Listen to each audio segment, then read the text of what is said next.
Planet Finance Business School, High-Tech City, Hyderabad. BCom, BBA, PGDM, MBA. Call 900 ఇప్పుడు ఆయన మాట్లాడుతుంది Trump చెప్తుంది ఇరాన్కి ఎవరెవరు వెపన్స్ ఇస్తున్నారో వాళ్ళ మీద 50% టారిఫ్స్ పెడతామని చెప్పాడు. ప్లస్ చైనా ఆయుధాలు ఇస్తుందని మేము అనుకోవట్లేదు అని చెబుతున్నాడు. ఎవరో ఆయుధాలు ఇవ్వకుండా నడవదండి, ఇది సింపుల్. అట్లీస్ట్ ఆయుధాలు కాకపోతే ఎయిర్ డిఫెన్స్ సిస్టమ్స్ ఇస్తారు, రాడార్లు కానీ మిగతా దాన్ని. చైనా ఆబ్వియస్లీ ఇస్తున్నారు, వీళ్ళు ఇంకా ఎవరు ఇవ్వలేరు.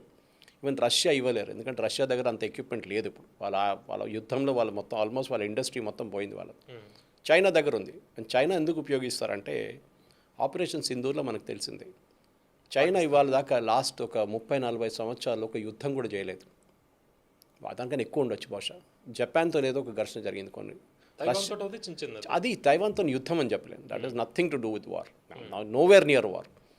దాని తర్వాత రష్యాతో కూడా చిన్న ఒక ఘర్షణ జరిగింది, కానీ నోవేర్ నియర్ వార్. మీరు తయారు చేసి పెట్టిన ఆయుధాలు వర్క్ అయితే లేదని మీకు ఎట్లా తెలుసు? ఒక సిచ్యువేషన్ రావాలి కదా. అంటే టెస్టింగ్ హబ్ లాగా ఇరాన్ వాడుకుంటున్నాం మనం. ఆపరేషన్ సింధూర్ వచ్చినప్పుడే మనకు తెలిసింది మన బ్రహ్మోస్ ఎట్లా పనిచేస్తుందని. దానికన్నా ముందు బ్రహ్మోస్ టెస్టింగ్ చేస్తాం, సీలో కొడతాం, అక్కడ చేస్తాం, ఇక్కడ చేస్తాం, కానీ రియల్ లైఫ్ ఎన్వైరన్మెంట్లో లేదు అది. అంటే ఇరాన్ ల్యాబొరేటరీ అయిపోయింది వాళ్ళకి. పాకిస్తాన్ కూడా, పాకిస్తాన్కి డిఫెన్స్ ఎక్విప్మెంట్ ఇచ్చారు, J-15 J-17 ఇచ్చారు. పడింది కొట్టిపడేస్తే మళ్ళీ వాళ్ళంటారు చైనా వాళ్ళు ఓకే ఇది పని చేయట్లేదు, ఓకే తెలిసిపోయిందని చెప్పి. దానికోసం రఫేల్ మీద ఇంత పెద్ద క్యాంపెయిన్ ఎందుకు నడిపించారు సార్? రఫేల్ కొట్టిపడేశారు, రఫేల్ చేశారు, బికాస్ వీళ్ళ నడిమిట్ల కాంపిటీషన్ ఉంది. ఇదే J-15 J-17 చైనా చాలా మటుకు ఇండోనేషియా, ఫిలిప్పీన్స్ లాంటి దేశాలకు అమ్మడానికి ట్రై చేస్తున్నారు. మనమేమో తేజస్ అమ్మడానికి ట్రై చేస్తున్నాం, ఫ్రాన్స్ ఏమో రఫేల్ ట్రై చేస్తున్నారు. సో ఇదొక కమర్షియల్ గేమ్ అయిపోయింది. Anyway will come back to the topic. ఇప్పుడున్న దాంట్లో చైనా ఇచ్చారో లేదా అని దాట్ ఈస్ నాట్ ఎ ప్రసక్తి, అక్కడ లేదు. ఇరాన్కి ఇప్పుడున్న సిచ్యువేషన్ ఏమైపోయిందంటే, ఒకటి వాళ్ళ దగ్గర వాళ్ళ స్టాక్ పైల్స్ చాలా తగ్గిపోయింది. అంటే వాళ్ళ దగ్గర ఉన్న ఆయుధాలు వాళ్ళు వాడుకున్నారు, మిసైల్స్ కానీ డ్రోన్స్ కానీ అన్నీ బహుశా ఇంకా ఉంటుంది వాళ్ళ దగ్గర. కానీ 8500 సాటీలు వచ్చి ఇజ్రాయెల్ US కలిసి కొట్టినప్పుడు ప్రతి దానికి వాళ్ళు డిఫెన్స్ తీసేసి ఉంటారు వాళ్ళు. ఇంకా ఒక 10-15% ఉండొచ్చు ఇరాన్ దగ్గర. అది ఒక ఫైనల్ ఫినిష్ లాగా ఉంటుంది. మన దివాళీలో లాస్ట్లో అన్నీ తీసుకొచ్చి ఒక డబ్బులు వేసి మనం అంట అది ఉంటుంది లాస్ట్లో. That is what will happen. ఇప్పుడు జరుగుతున్న గేమ్లో మీరు ఇస్లామాబాద్ టాక్స్ గురించి చెప్పారు, it was bound to fail, దాంట్లో డౌటే లేకుండే. వీళ్ళు ఎందుకు వచ్చారు నాకు కూడా సర్ప్రైజ్, ఎందుకంటే మీ పొజిషన్స్ ఇంత డిఫరెంట్. ఈయన ఒక్కటంటే ఈయన అంటాడు కాదంటాడు. ఏం జరిగింది ఇస్లామాబాద్లో, అసలు ఏం జరిగింది? వీళ్ళు మాట్లాడారు, that is no doubt in that పాయింట్లో. మాట్లాడుంటారు. మన ఇద్దరు కూర్చొని మాట్లాడతాం sir, I will say boss you should not have a nuclear weapon. మీరు పిల్లలంతా మీరు అంటారు, మళ్ళీ నేను ఎట్లా how will I save myself? అది నీకు న్యూక్లియర్ ఎందుకు, నువ్వు కన్వెన్షనల్ వెపన్స్ వాడుకో, మిసైల్స్ వాడుకో, డ్రోన్లు వాడుకో, అది చాలు కదా నీకు. అదెట్లా? అక్కడ ఉన్నోడు ఇజ్రాయెల్ దగ్గర బాంబు ఉంది, US దగ్గర బాంబు ఉంది, నా దగ్గర ఏం లేదు న్యూక్లియర్ బాంబు, ఇప్పుడు నేను తయారు చేసుకుంటాను. Sorry you cannot do it అంట. సరే నెక్స్ట్ పాయింట్కి వద్దాం. అట్లా పాయింట్ బై పాయింట్ వీళ్ళు వెళ్ళుంటారు. దాని నడిమిట్లో ఆల్మోస్ట్ 15 సార్లు ట్రంప్ కాల్ చేసి అని చెప్పారు చూడండి. అవును, అన్నిసార్లు ఎందుకు చేశాడు? నో ఆబ్వియస్లీ కదా, you have to check with this team. Even this guy Marco Rubio was involved, Pete హెస్గెత్ వాజ్ ఇన్వాల్వ్డ్. వీళ్ళ కాన్ఫరెన్స్ కాల్స్ ఉండే. ఎందుకంటే చూడండి ఏం చెప్పింటారు, వ్యాన్స్ వాళ్ళు ఇరాన్ ఇట్లా ప్రపోజల్ పెట్టారు, ఇక్కడ దాకా వస్తా అంటున్నారు, వాళ్ళు ఏం చేయాలంటారు. ట్రంప్ అంటాడు నథింగ్ డూయింగ్, 100% కంప్లైంట్స్ కావాలంటాడు. అండ్ తిరిగి ఈయన వెళ్ళి అదే చెప్తాడు, సారీ మా ప్రెసిడెంట్ చెప్పారు, this is not acceptable. Iran అంటారు ఓకే నాట్ యాక్సెప్టబుల్ అని నేనేం చేయాలి? మీరు చూస్తుంటారు ట్రంప్ స్టేట్మెంట్, పవన్ గారు చాలా క్లియర్గా ఏం చెప్పారు, we came to agreement on almost all things. అన్నీ దాని మీద ఆల్మోస్ట్ మేము ఒక పాయింట్ దాకా వచ్చేసాం అగ్రిమెంట్కి, కానీ న్యూక్లియర్ ఇష్యూ మీద మాకు అగ్రిమెంట్ కావట్లేదు. ఈ statement very clear, and that is the most important thing. మాకు మిగతా అంతా పెద్ద పనేం కాదు. మీరు డ్రోన్లు వాడుకుంటారో, మీరు మిసైల్ వాడుకుంటారో, మీరు ఏం చెప్తారో, మీరు మీ పక్కన ఉన్న నేబర్స్ మీద కొడతారో, లేకుంటే మీరు హెజ్బుల్లాని మెయింటైన్ చేసుకుంటారో, హూతీస్ని మెయింటైన్ మాకు దాంతో సంబంధం లేదు. మా మెయిన్ వరీ న్యూక్లియర్. సార్ ఇప్పుడు అదే ఆ పాయింట్స్ మనం ఒకసారి చూస్తే, US డిమాండ్స్ న్యూక్లియర్ ప్రోగ్రామ్ పూర్తిగా ఆపాలి, first main point. Correct. Enrichment facilities dismantle చేయాలి, హార్మోజ్ ఫ్రీ ప్యాసేజ్ ఇవ్వాలి. ఇరాన్ చెప్తున్న డిమాండ్స్ ఏంటంటే శాంక్షన్స్ రిమూవల్ చేయాలి, ఫ్రోజన్ అసెట్స్ రిలీజ్ చేయాలి, హార్మోజ్ కంట్రోల్ మొత్తం తమకే ఇవ్వాలి. సో ఈ 3 పాయింట్లలో మీరు చూస్తున్నారు, వాళ్ళు రిప్లై చేసిన దాంట్లో వాళ్ళు న్యూక్లియర్ గురించి మాట్లాడలేదు.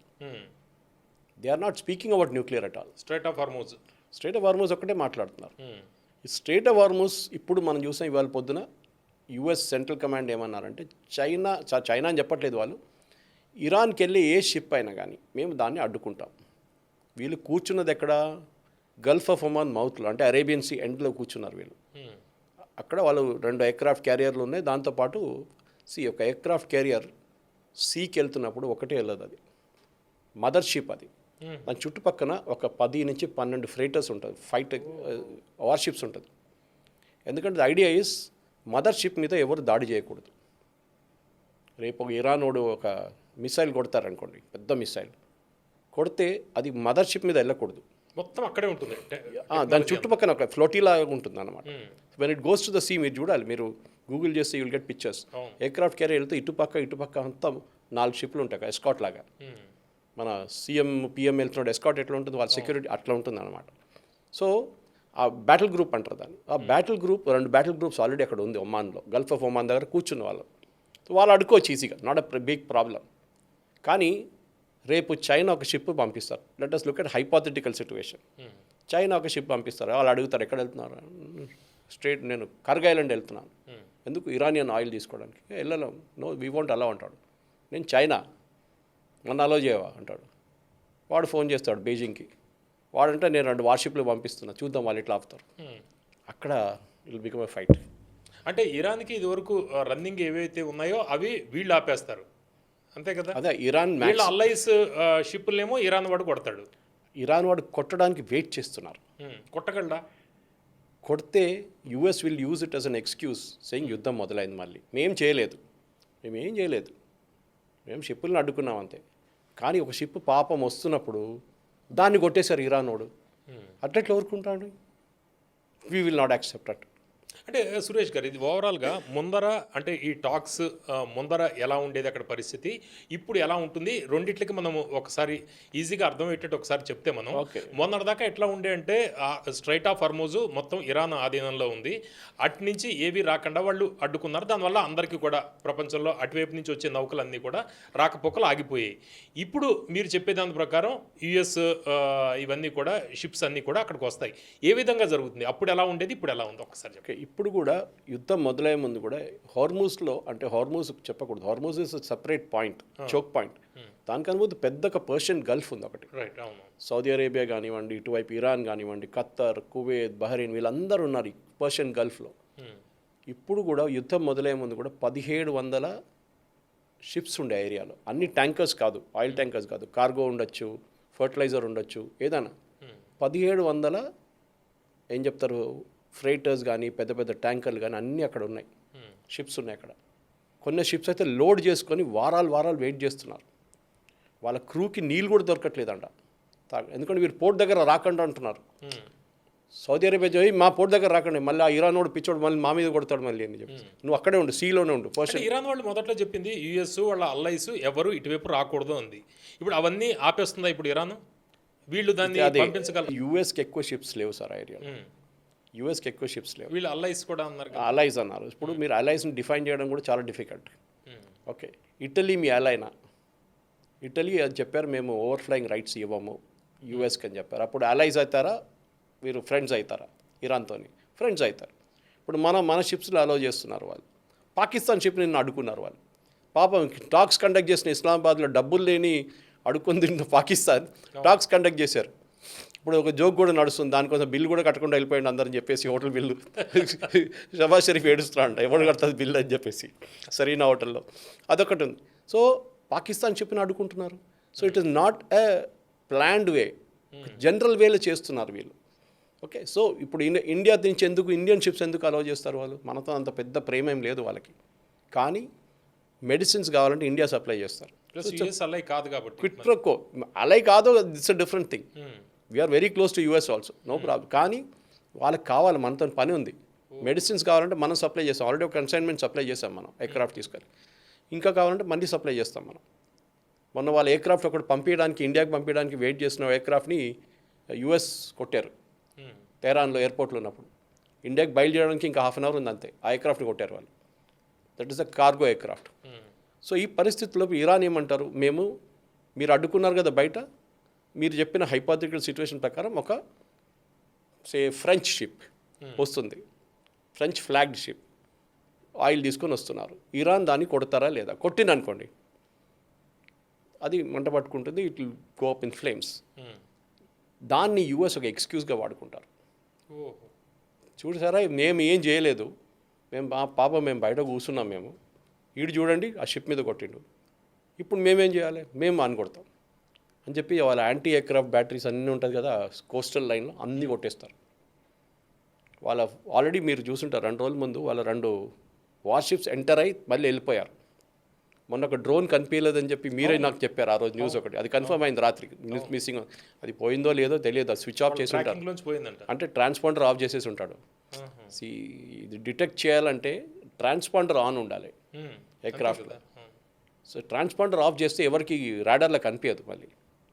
సో ఈ దిస్ పర్టికులర్ డ్రోన్ మీరు చెప్పింది 50,000 ఫీట్ దాకా పనిచేస్తుంది, 1000 కోట్లు అంట, and it can work for 24 hours without a break. Human being లేరు కదా దాంట్లో, 24 గంటలు 50,000 ఫీట్ నుంచి కూడా పనిచేయొచ్చు అంట అది, స్ట్రాటోస్ఫియర్ నుంచి. So it can work efficiently. Anyway, so ఇప్పుడు ఈ జరిగింది హైపోథిటికల్ సిచ్యువేషన్ కొట్టారు, అదే అంటారు యుఎస్ యుద్ధం మళ్ళీ మొదలైంది, మేమైతే సీజ్ఫైర్ ఉల్లంఘించలేదు, వీళ్ళు చేశారు, ఇప్పుడు మేము వీళ్ళ మీద దాడి చేస్తాం. ఇజ్రాయెల్ కూడా వెయిట్ చేస్తున్నారు ఆపర్చునిటీ కోసం, ఎందుకంటే అక్కడ వాళ్ళ గొడవ హెజ్బుల్లాతో ఉంది. ఓకే, నో మేము అందరం అనుకుంటాం ఇది ఫస్ట్ టైం జరిగింది స్ట్రేట్ ఆఫ్ హార్మోస్లో, ఫస్ట్ టైం ఇట్లా యుద్ధం జరిగింది, ఫస్ట్ టైం ఆపారంటే కాదు. 1951లో జరిగింది ఇది ఫస్ట్ టైం. 1951లో మొహమ్మద్ మొసఫ్జై అని చెప్పి వాళ్ళకి చాలా పాపులర్ ప్రైమ్ మినిస్టర్ ఉండే ఇరాన్కి, very popular man, honest, corrupt కాదు, డెమోక్రసీలో ఎలక్షన్లో గెలిచి వచ్చిన ప్రైమ్ మినిస్టర్. కానీ అప్పుడు మేజర్ పవర్ ఆ ఏరియాలో యూకే ఉండే, యునైటెడ్ కింగ్డమ్. వాళ్ళు అప్పుడే ఆ ఏరియాలో ఆయిల్ ప్రాస్పెక్టింగ్ మొదలైంది, 1940s 50s నుంచే మొదలైంది అనుకోండి. సో వీళ్ళ దగ్గర డబ్బులు లేవు అరబ్ కంట్రీస్ దగ్గర. సో వాళ్ళు ఏం చేస్తారంటే బ్రిటిష్ కంపెనీస్, పెద్ద పెద్ద కంపెనీస్ ఉన్నారు, వాళ్ళని పిలిపించారు, మీరు వచ్చి ప్రాస్పెక్ట్ చేయండి, 100 వెల్ డిగ్ చేస్తే 10 వెల్లో 15 వెల్లో ఆయిల్ వస్తుంది, మీరు తీసుకెళ్ళిపోండి, మాకు రాయల్టీ ఇవ్వండి అని. సౌదీ అరేబియా కానీ, కువైత్ కానీ, బహ్రెయిన్ కానీ, ఖత్తర్, వీళ్ళందరూ. ఇరాన్ కేసులో ఏమైందంటే ఇరానియన్ అప్పుడున్న ఈ ప్రైమ్ మినిస్టర్ మొహమ్మద్ మసీ ఆయన అన్నారు, మీరు తీసుకెళ్తున్నారు మాకేమి ఇవ్వట్లేదే అన్నారు. మేము మీకు ఇవ్వాలమని చెప్పారంట. And that company was called one Iranian oil company ఉండేది ఒకటి.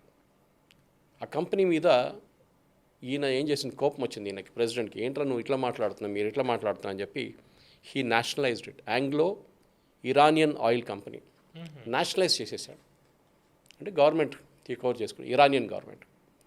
బ్రిటన్కి కోపం వచ్చింది, యూకేకి, అచ్చా మా కంపెనీని నేషనలైజ్ చేస్తావా, మేము స్ట్రేట్ ఆఫ్ హార్మోస్ బ్లాక్ చేస్తాం. మనం ఇప్పుడు వింటున్నా, అప్పుడు జరిగింది అది. అంటే ఏంటి, మీరు ఆయిల్ డిగ్ చేసుకుంటారు, మీరు నేషనలైజ్ చేసుకున్నారు, మీ ఎంప్లాయీస్ని పెట్టుకుంటారు, మీరు చేస్తారు, కానీ మీరు తీసుకెళ్ళాలి కదా బయటికి, ఎట్లా తీసుకెళ్తారు, మేము అడ్డుకుంటున్నాం, స్ట్రేట్ ఆఫ్ హార్మోస్ బ్లాక్డ్. అది బ్రిటన్ ఫస్ట్ టైం చేశారు, అప్పుడు తెలిసింది 1951. మనం అనుకుంటాం ఇది ఇరాన్కి ఇదంతా తెలియదని, తెలుసు, హిస్టరీ ఈజ్ దేర్, వాళ్ళతోనే జరిగింది, ఇది రెండోసారి జరుగుతుంది. ఎంత కష్టం వస్తుందో వాళ్ళకి అర్థమైంది. 53 దాకా నడిచింది సార్, ఇది 2 సంవత్సరాలు. అంత మీరు చెప్పినట్లు ఆ టైంలో అంత పెద్ద ఏం చెప్తారు డిమాండ్ లేకుండా ఆయిల్కి అంతా. సో 1953 దాకా. 53లో ఈ ప్రెసిడెంట్ని ఒక కూలో వీళ్ళు డిస్మిస్ చేసేసారు, తీసి ఆయన జైలు వేసేసారు. పాపం ఇంత పాపులర్ మనిషిని ఎందుకు ఇది అడ్డుకున్నారని చెప్పి.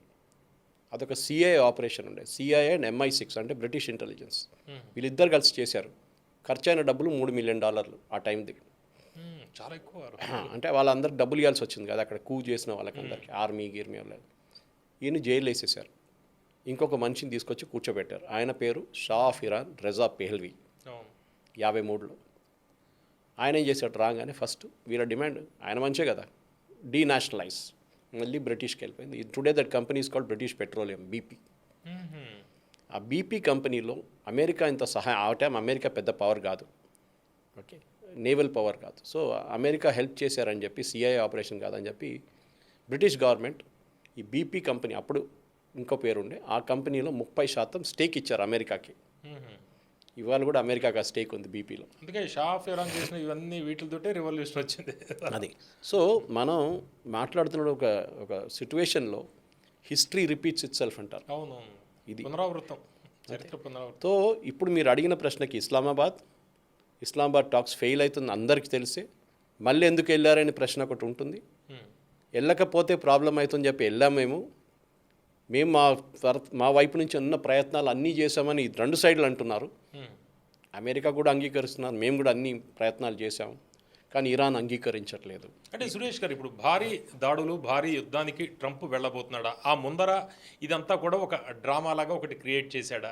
అంటే యుద్ధాన్ని ఆపడానికి ట్రంప్ చాలా ట్రై చేస్తున్నాడు, కానీ ఇరాన్ ఒప్పుకోవట్లేదు అని ఒక చెడు పేరు ట్రంప్కి రాకుండా ఒక డ్రామానా ఇదంతా భారీ యుద్ధం? సార్, ట్రంప్ మీద డొమెస్టిక్లీ ఆయనకు చాలా ప్రెషర్ ఉంది. అమెరికాలో ఆయనకి వ్యతిరేకంగా ఈ యుద్ధం స్టార్టింగ్ నుంచి చాలా మటుకు అబ్జెక్షన్. ఇప్పుడు 64% మంది దాన్ని అబ్జెక్ట్ చేస్తున్నారు. లాస్ట్ 2 వీక్స్ క్రితం 60% ఆయన ఓన్ మెగా సపోర్ట్ బేస్ కూడా పోయింది ఇప్పుడు. వాళ్ళు కూడా చాలామంది, ఎందుకంటే అమెరికాలో ప్రతి ఫ్యామిలీ దాని ఇంపాక్ట్ ఫీల్ అవుతున్నారు. మీరు ఒక గ్యాస్ స్టేషన్కి వెళ్ళి మీరు పెట్రోల్లో లేకుంటే మీరు డీజిల్లో లేకుంటే గ్యాస్ ఫిల్అప్ చేసుకుంటే మీకు దాని కాస్ట్ అర్థమవుతుంది. మరి ఎందుకు ఇంత గట్టిగా పట్టుకుంటున్నారు ఈ పాయింట్లు? అదే ఒకటి ఉంటుంది, మన జిహెచ్ఎంసీ వాళ్ళకు బోర్డు పెడతారు ఇక్కడ ఫ్లైఓవర్ పని నడుస్తున్నప్పుడు, short term pain long term gain అని చెప్పి. Short term pain long term gain అంటే కొంచెం కష్టపడాలి ఇప్పుడు, కానీ మీకు మంచి ఫ్లైఓవర్ వస్తే మీరు మంచిగా వెళ్ళొచ్చు పైకి. ఇదే పాలసీ ట్రంప్ది. ట్రంప్ ఏమంటున్నా అంటే వీళ్ళని ఇట్లా ఎడిసేస్తే వీళ్ళు మా తల మీద కూర్చుంటారు రేపు. వన్స్ అండ్ ఫర్ ఆల్ వీళ్ళని ఫినిష్ చేసేసేయాలి. దానికి 2-3 వారాలు ప్రాబ్లం ఉంటుంది. దాని తర్వాత ఆయిల్ మీకు ఎంత కావాలి, మీకు డిస్కౌంట్ ఇచ్చేస్తాను నేను మొత్తం ఆయిల్ అంటాడు.